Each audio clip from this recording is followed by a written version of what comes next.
Hello, this is Michael Tabb. We are in week 2 of September for writing for film and animation and character creation and development. Uh, I'm here with uh, Miss Costradovina, or how do you pronounce your last name? You know what? Now when I look about it's Kostadinova. It's God, that's Katerina Kostadinova. I don't know. My name is very misspelled on this one. On but it's Katerina Kostadinova. okay. Um, I think I'll go with Karina, if that's okay. Katerina. It's Katerina. Okay, Most people. Katerina. That Yes, yes. that I can do. Um, and today we're going to just talk about the two classes, or at least the classes that the students who show up are in, and then we'll talk about the homework assignment. The first thing I always do is ask if you have any questions about the class, anything you're learning, anything about writing or character creation that's been in your head and that you've wanted to talk to anybody about. So it's a free-for-all. I want to make sure I answer all your questions. Okay. Well, I have to begin with. I have two questions. First of all, for this assignment for this week, Mhm.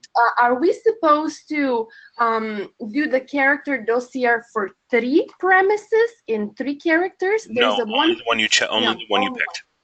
one. At Okay. the end of week 1, you're supposed to highlight and pick specifically one of them, Right. I one of the remember three. that. And then that is the one we're going to work on for the rest of the class. So now that you figured out what it is you want to say to the world, we are now going to design the characters to fight for proving your argument and he or she who is going to fight against it, your protagonist and your antagonist, and how you're Mhm. going to exemplify them and what are great ways to bring those things out.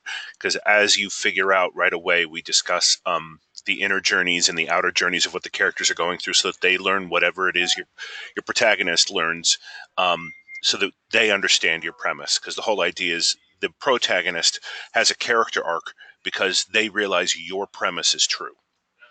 And Uh-huh. that's what a movie's about. It's about a character who realizes the point that you are trying to make to the audience is simply the way it is. And that Mhm. changes them. It changes them forever. And hopefully along the way, that in watching and experiencing that change, the audience really gets to understand what it is you mean, why you mean it, and why your point is so important. So this week, now that you've decided what you're going to do in the genre you're going to do it in, and you've started to visualize, you're going to design the character specifically to prove your premise through their experiences, and a character to be fighting against your premise, probably representing the most common misconception uh, regarding what it is you're trying to say and what you're trying to disprove. Okay. And so it's two of them on Wednesday, which is this evening, or yesterday evening, actually. That was Yes. yesterday evening. You posted the dossier for the two characters. On Friday, you provide feedback to 3 different students on their dossiers, making sure they followed the Mhm. instructions for each thing, including how everything is supposed to be worded, because it's very important that people word things the right way so that it is clear what the characters are doing and how they're doing it.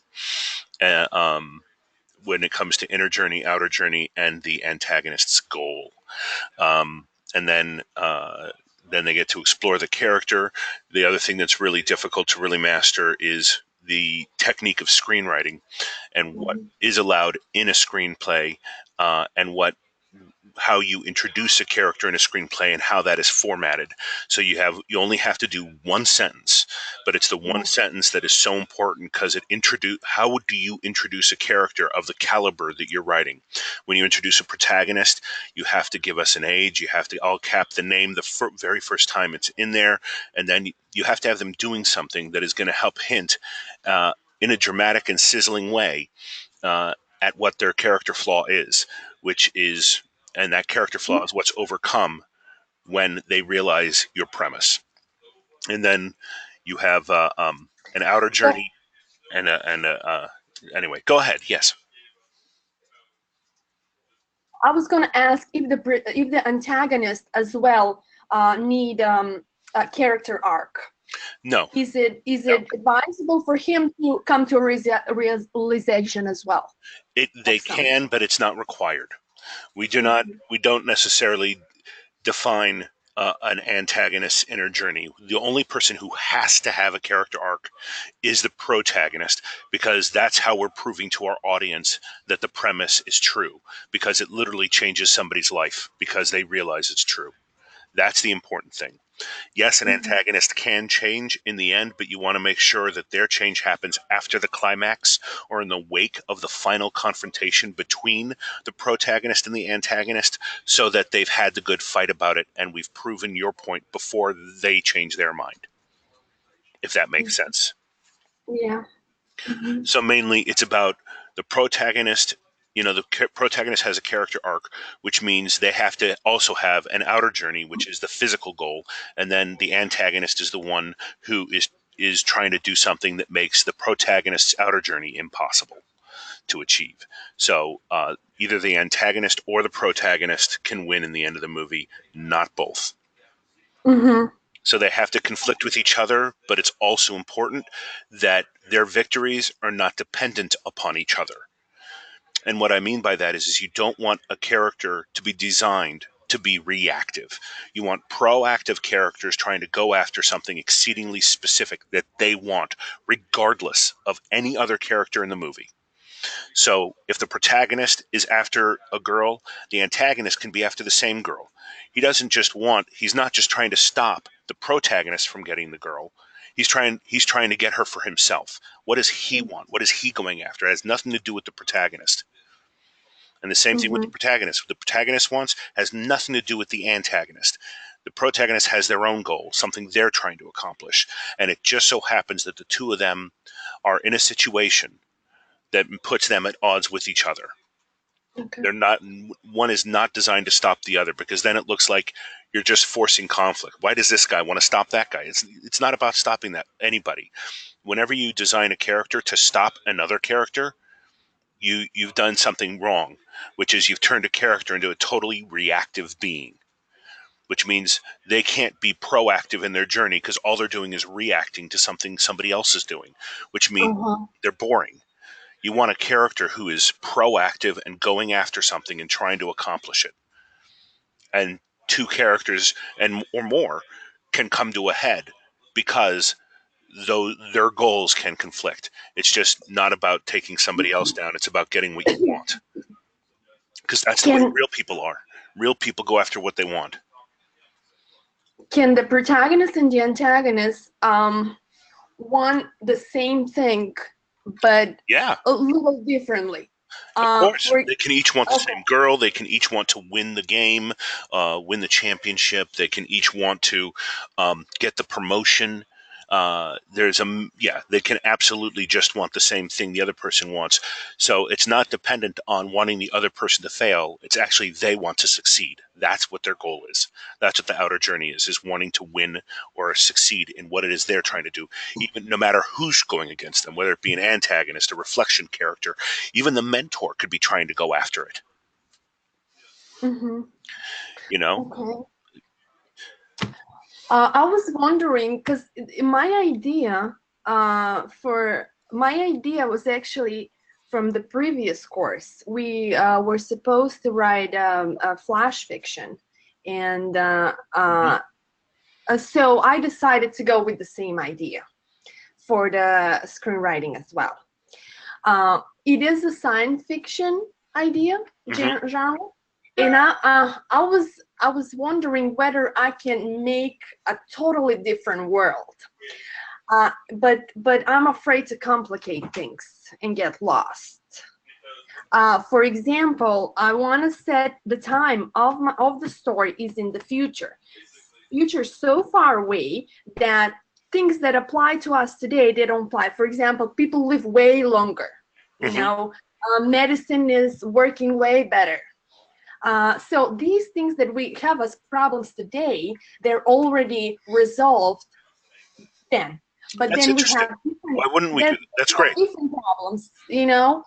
So I was afraid that that might not be a good idea, but you say that's interesting. Okay. Yeah, there's no look. You can write science fiction. It's just the problem is that you're going to have a very difficult time conveying the information. You just make your job harder. Yeah. If you want to work on a simpler story, because we're going to be writing a 10-page script instead of a 120-page script, Mhm. and you want to write something different for that reason, then that makes sense because you just want to do the basic drama and figure that out. But if you want to dive into the water and this is something you really want to write, then you should. Then and you got to get used to trying to do it. And you might as well do it in a class situation where if you mess up, somebody's going to tell you, as opposed to doing it out there and not having feedback from people to give back to you so that so you can see what other people are seeing and how you might be able to improve it. Okay. Yeah, so yeah, definitely you can do science fiction in alternate worlds and do some world building on your own and just make sure that you're establishing that as part of when you write an opening scene and a character introduction, you're going to want to make sure you make that scene sci-fi specific Hmm. because you want right away to set not only who your character is and what they're dealing with and what their change is going to be, but you also want to establish the tone of the movie right away so that there's no question on page one. So, for example, the guy could be on a magnetic lift with laser walls. You immediately Hmm. know that's not set today. That's either another world. You immediately know you're in sci-fi. So find ways and make sure that the things that happen in the scenes try to make sure and see if they can be things that would affect us every day, but they should also have something to do with the technology of the future when you can.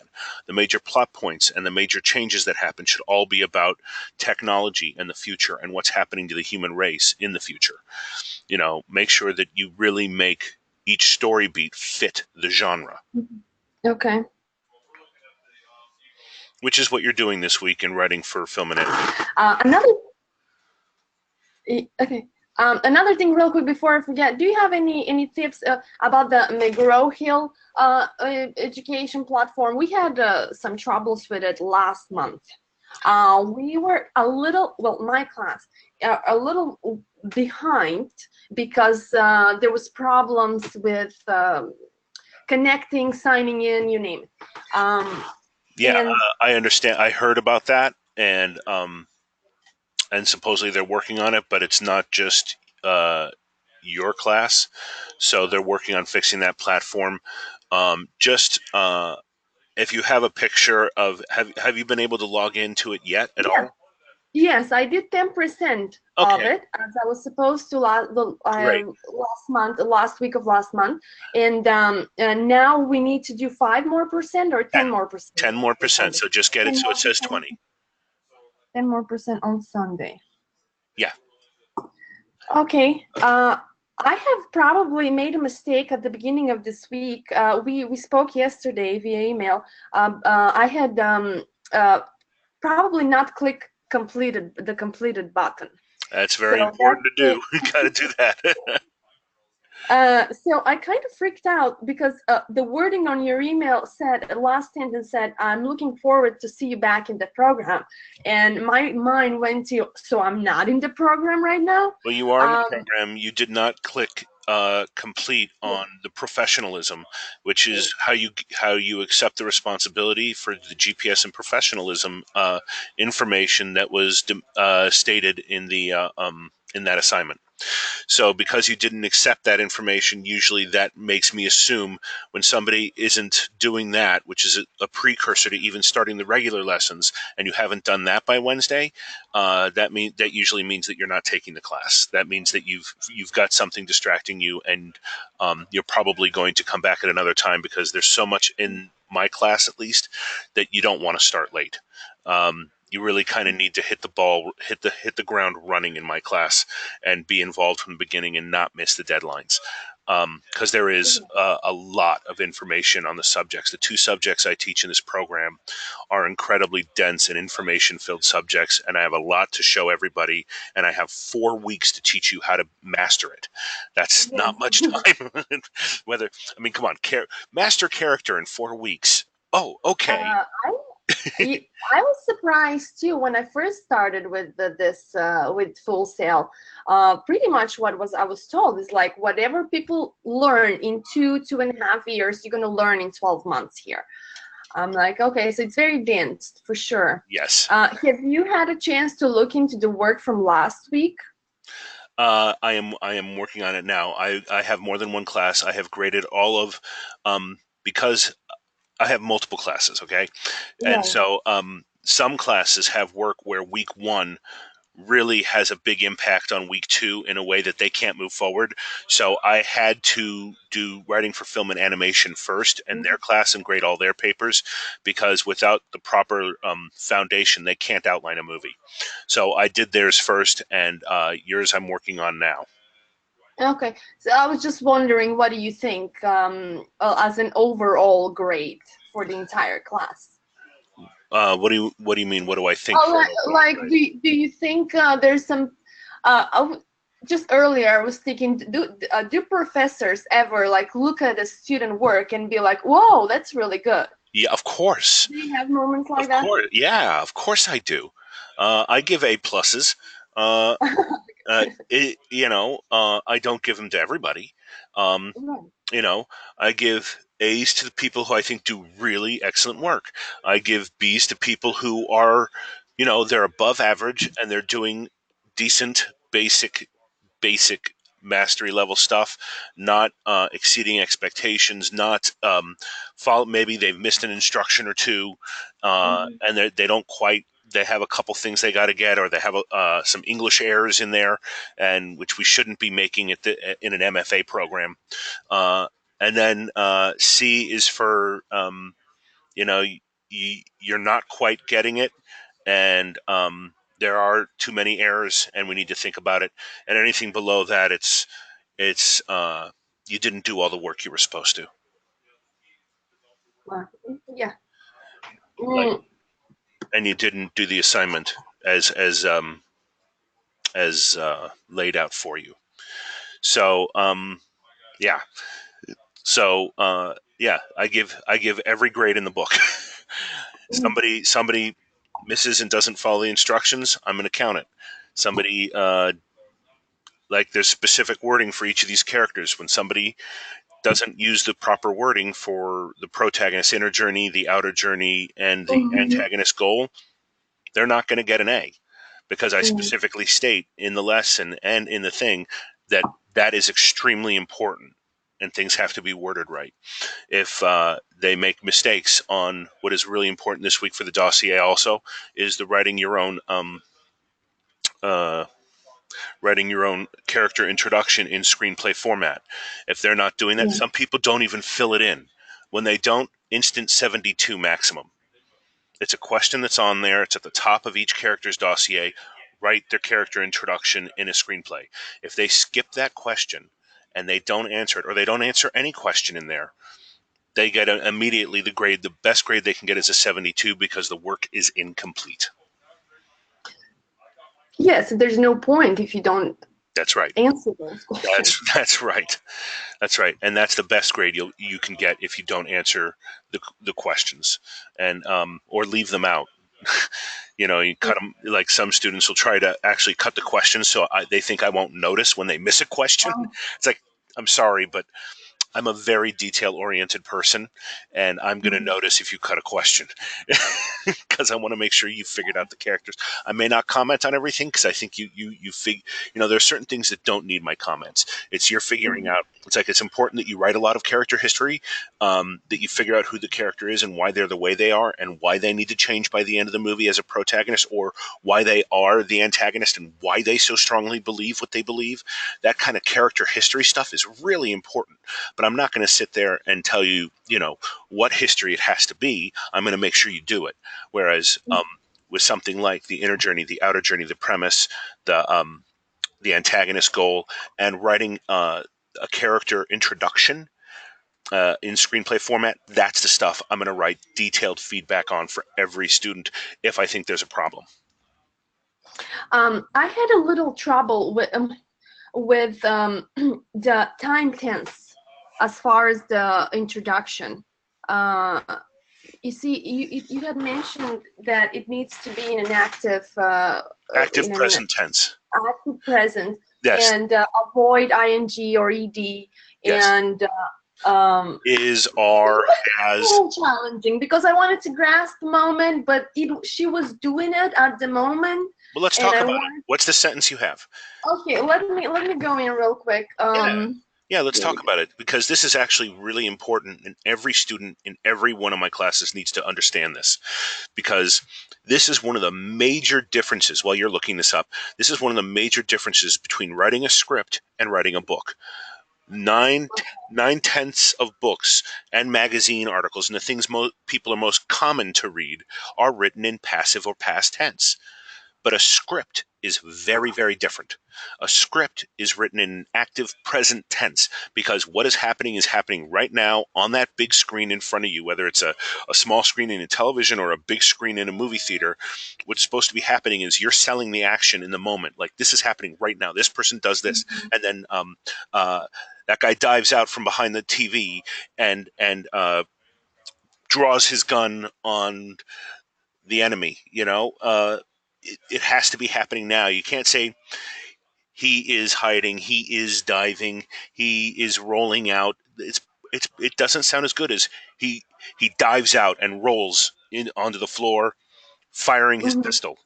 It sounds different than he is diving and rolling along the floor and grabs his gun and in grabbing his gun fires. Whatever. Okay. It's more Well, intense. Go ahead. Now, do you have yes, yours?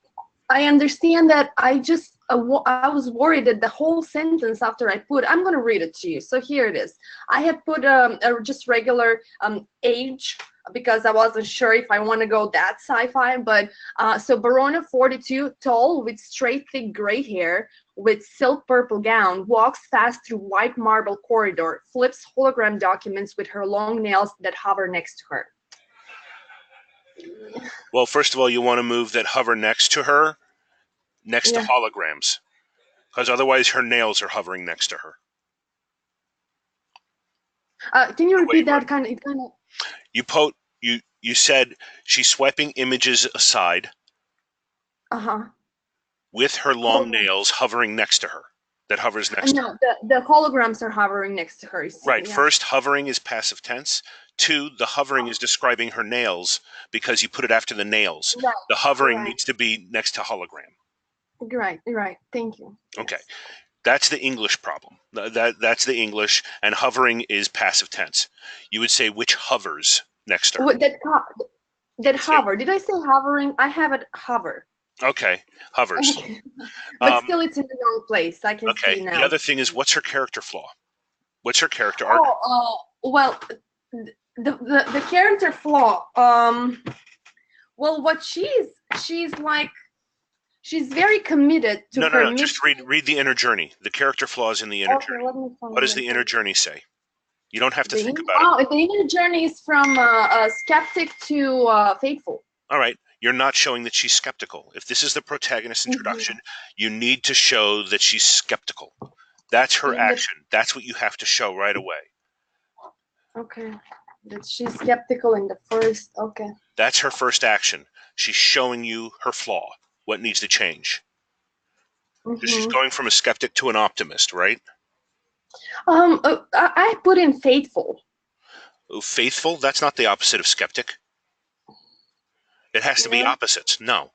Faithful, the opposite of that is some antonym to unfaithful. You don't want to use some antonym. It's not unfaithful because we don't want to use a negative. We don't want to use an un or a less or something like Trusting, that. skeptical to trusting more, maybe. Skeptical could be yes, it could lead to trusting. Yes. Mm-hmm. Um, Because you see, she's a scientist yes. above So all. she's a skeptic who learns to trust. Uh-huh. All right, that works. So now you have to show the skepticism in her first beat because that's the action you need. How does you physically show skepticism? Okay, that's a good question. It's one of those things you don't see at the first glance. Well, if I have to brainstorm right now. That's right. You don't have to do it right now, but I'm telling you that's what you need to fix. Uh-huh, right, okay. It's the first thing she could be doing is somebody's talking about the age of the future in front of her, whatever. She basically, you know, um, puts down this a document that says you can have love in 24 hours, and she rolls her eyes and crumples up the digital image and throws it away. That shows skepticism. Okay. It could be discarding a dating app. It could be, somebody's promising that they're going to double their business in 2 days, and they could take that and and depending on how skeptical the person is, they could take it and throw it away. They could flip him off under their thing. They roll their eyes. There are lots of ways you can show I don't believe you at all and do it purely physically. But you have Mhm. to show her not buying into something that other people may buy into. It's better if it's something other people may buy into, so that you're showing she's even skeptical of things that seem almost believable. Mhm. Okay. So she has to be very skeptical, not Yeah, just well. because otherwise the character arc isn't that big, is it? It's got to Mhm. be Yeah. a big journey. It's got to be really obvious the person has really changed. So by that measure, you have to have the character really strong on one side and really strong on the other when they're changed by it. Polar opposites. Mhm. That's how you're going to prove your point, is that it really changes somebody when you prove it. So I assume that your premise is about learning to trust people. Yes. Okay, well then that works. I was because I wanted to have her. I wanted her to understand that not everything needs to be controlled. So basically what she does, because she's a scientist, she's a spiritualist, she knows a lot, and she's always trying to fix things. Okay, that's her job. Okay. She fixes things, and then the problems arise, and she's going at it again in an era where we don't have those problems we have today, and then you cannot control. She realizes she cannot control humanity any longer, even though she's trying it in the most loving and peaceful way. She's trying to help too much, and it's not working. Okay. What does that have Kind to of. do with learning to trust? So is it that she needs to learn to rely on other people to help her do Yes, it? yes, that's You got to understand, a movie needs to be about one thing. It can't be about five different things, because then the audience isn't going to get what you're saying. You need to simply break a movie down into one premise, and you're trying to prove that one thing. And that, I mean, people can take other things out of it by the end of the movie, but you need to design your movie. You design your story off of um, and these character arcs and everything off of doing one need to thing. know everything. Yes. So make sure you're focusing on one thing, not the 12 different things she's learning. Focus on the one thing. You can make a different movie Uh-huh. about the other Right. things. Um, that's the great thing about writing, is that we all have so much to say as writers about the world and how to make it better, that we're never going to Mm-hmm. run out of things to say if we're writing about things that we care about and mean something to us, because we'll always care about the world.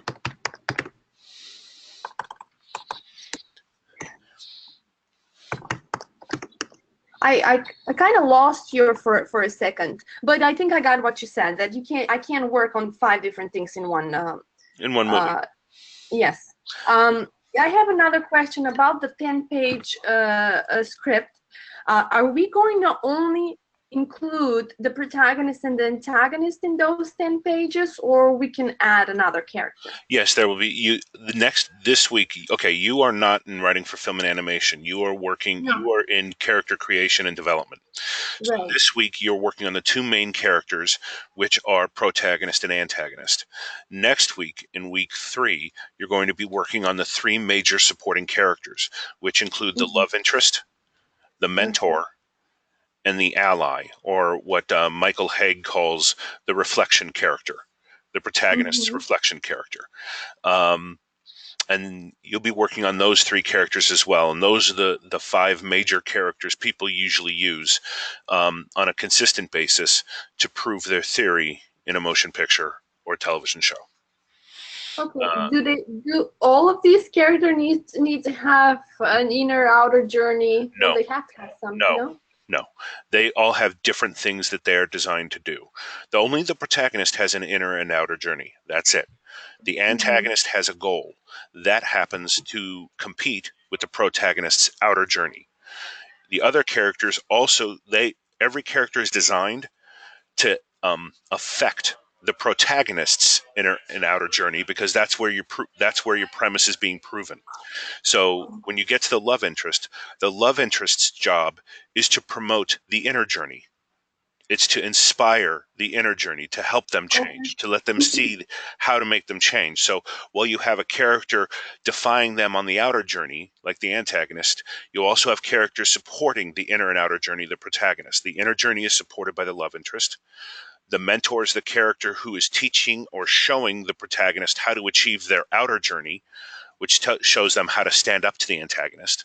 And then you have an ally who is also in the fight with the protagonist and supports them in achieving their outer journey. Can they overlap? Like one Yes, can be yes, people? yes. But if you do that, just remember, uh, next week you're gonna define them as different characters, because Mm-hmm. each character has their own jobs. Then when you go and write your script, if you decide to combine characters, that's something you could choose to do. But as of next week, you'll be designing each character separately, because you want to define characters by you want to make sure certain actions are being done in a script to show how people are going to go through the action, how the characters are going to evolve throughout the film. Okay. And then you can always combine them later. You know, like some characters start as a love interest or start as a mentor, and then they become a love interest, or they start as a mentor and then become the bad guy, Mm-hmm. and you realize that they're a false mentor. um, You'll also read about those in the articles, that for everything that's normal, like a protagonist, there's also an anti-hero. For there's a mentor who's supposed to teach them how to do well. Well, there's also the false mentor who they think is there to help teach them how to do the right thing, but they realize, oh no, this person's not going to help me. This person's actually working against what I need to become, and what I need to do. They have their own agenda. They're That's not really after the and agenda of the sometimes protagonist. That's right, and sometimes they become the antagonist. The love interest, well, there's the lust interest, because you have a character who's inspiring the love story, and the love story inspires the protagonist to change how they need to change. But sometimes the person who is a romantic, who seems to be the romantic story or the romance interest, they're actually leading them back into their own flaw, and it's a mistake, because this is who they think they want to be with, but then they're going to realize by the end, hopefully, that that's not who they want to be and not who they want to be with. And then they'll learn they don't want this lust interest, they want a love interest. Because Have you ever seen? I have not, but have you ever seen something good that actually has the protagonist and the antagonist be love interests from one to another? Has that ever happened?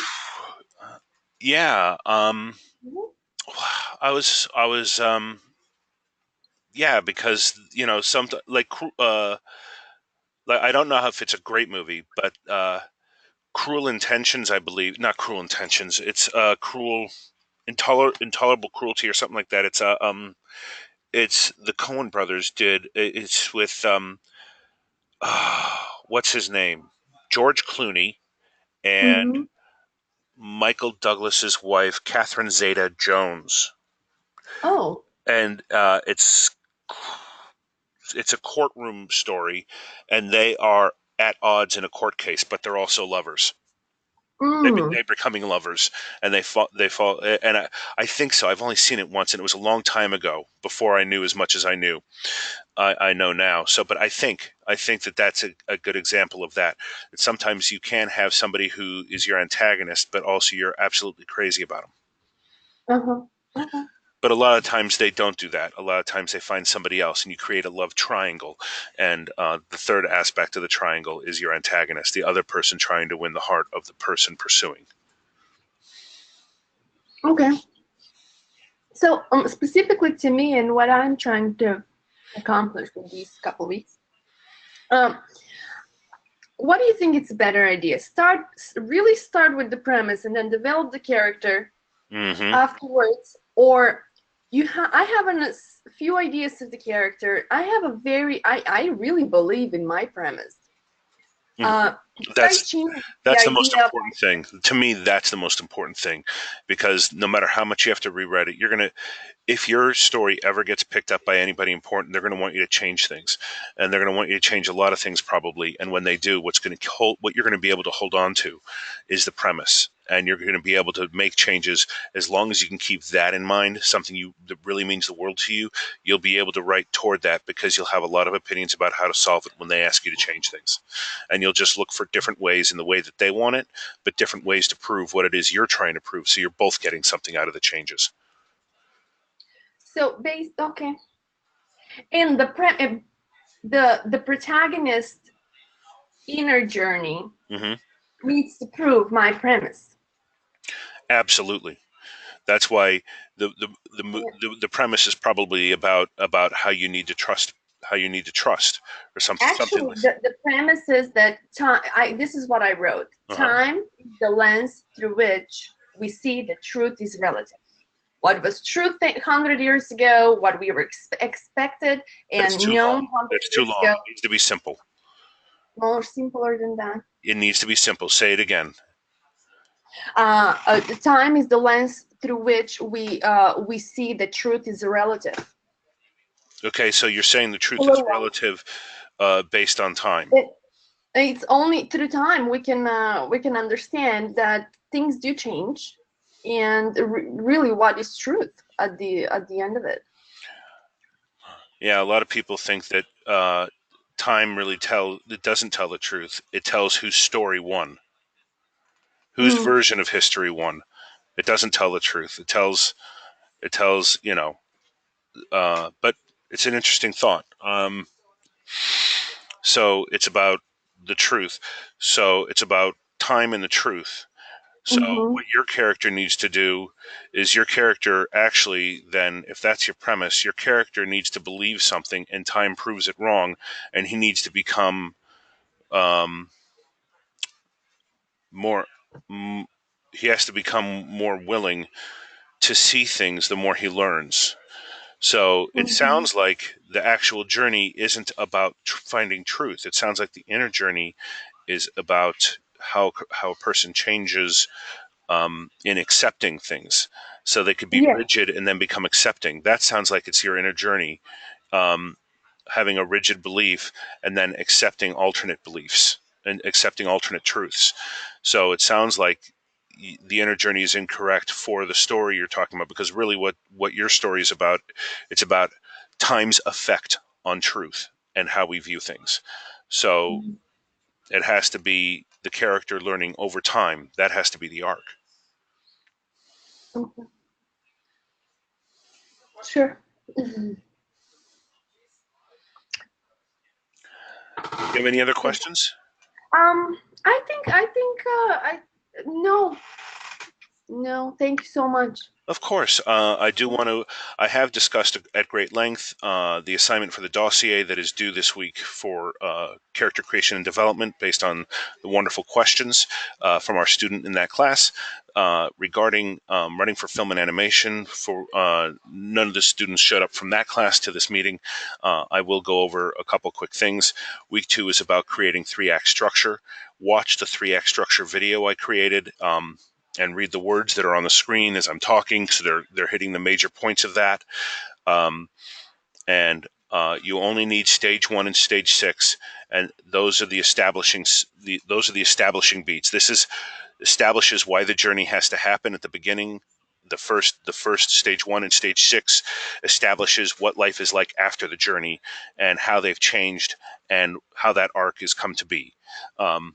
And then the only other thing you're writing in the breakdown, which is what you really need to know, are the 5 turning points, or what I would call uh, escalations, which is how the plot evolves and how things build throughout the film. There's a certain structure to that, and each escalation has its own demand.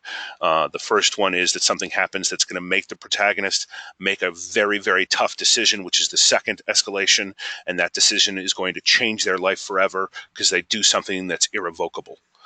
And then at the midpoint, that character, the major escalation there is going to be that the character realizes, holy crap, I didn't realize this is how bad it could get when I signed on for this job, when I signed on to do this thing, when I said I'm going to do that thing back at the second escalation. Here at the third escalation, they're going, oh no, holy crud, this could cost me my life. It could cost other people their lives. It could cost me heartbreak and to never be with anybody ever again. Because really the only two things in this world that people really care about throughout the world that make movies worth writing about are love and life and death. So those are the two stakes we usually focus on. And so at the midpoint, the character realizes all of what's at stake and then sees an example or is an example of how bad it can get. And like they're either almost killed, they almost lose love, or they see somebody's heart shattered in front of them, something like that.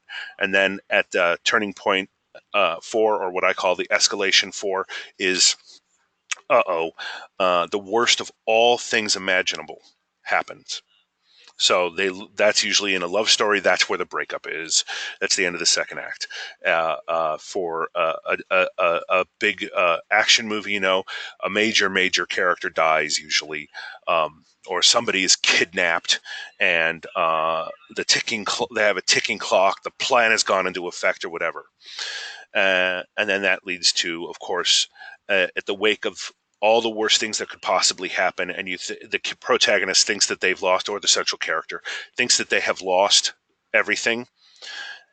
This is what proves that they're a hero, is after that incredible loss at escalation number 4, they decide, nevertheless, to brush themselves off, and knowing the odds are stacked incredibly against them, go back and face the antagonist down and get what it is they came for, or lose what it is they came for, but they do fight. And that's what makes them a hero. And that's escalation 5, the climax of the film and the final confrontation between the antagonist and the protagonist. And then in the wake of that, you have the last stage, which of course is, okay, this is what it means now that they went and faced and changed and did this thing. All right, so that's the story. That's what you have to have this week.